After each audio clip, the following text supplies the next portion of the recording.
এক বনে এক চালাক শিয়াল আর এক বুদ্ধিমতী টুনি পাখি বাস করত।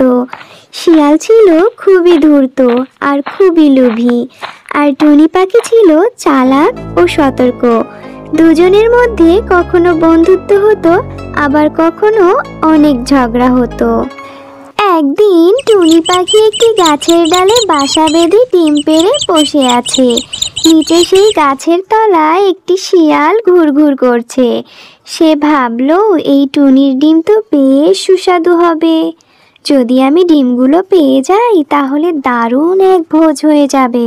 এই বলে শিয়াল গাছের নিচে এসে বলল, টুনি বোন, তুমি কেমন আছো?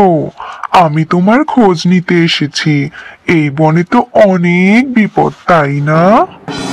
টুনি পাখি বুঝতে পারলো শিয়ালের আসল উদ্দেশ্য। সে শান্তভাবে বলল, ধন্যবাদ ভাই, তুমি এত খেয়াল রাখো দেখে ভালো লাগছে। কিন্তু তুমি তো গাছে উঠতে পারো না, আমার কাছে কিভাবে আসবে? শিয়াল হেসে বলল, আমি আসতে না পারলেও তোমাকে তো নিচে নামিয়ে আনতেই পারি।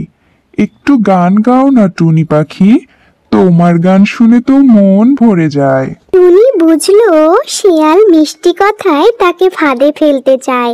সে হেসে বলল, শিয়াল ভাই, তুমি এত সুন্দর কথা বললে মন তো গলেই গেল, কিন্তু আজ গলায় একটু ব্যথা, গান গাওয়া যাবে না।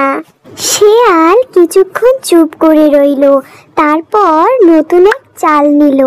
সে বলল, আচ্ছা, তাহলে তুমি নাচ দেখাও, তুমি তো খুব সুন্দর করে লাফাও। টুনি বলল, নাচ তো মাটিতে ভালো লাগে না, তুমি একটু সরে দাঁড়াও, আমি নামছি।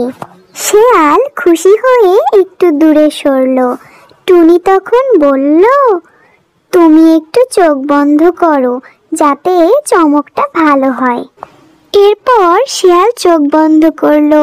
তখন টুনি ফুরুত করে উড়ে গিয়ে অন্য এক গাছে গিয়ে বসলো আর শিয়ালকে বলল, ও শিয়াল ভাই, তুমি তো বোকা না, তাহলে এমন বোকামি করলে কেন?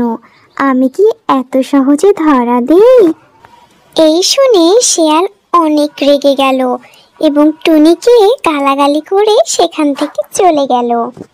বন্ধুরা, এরকম মজার মজার গল্প পেতে চ্যানেলটিকে সাবস্ক্রাইব করে রাখো।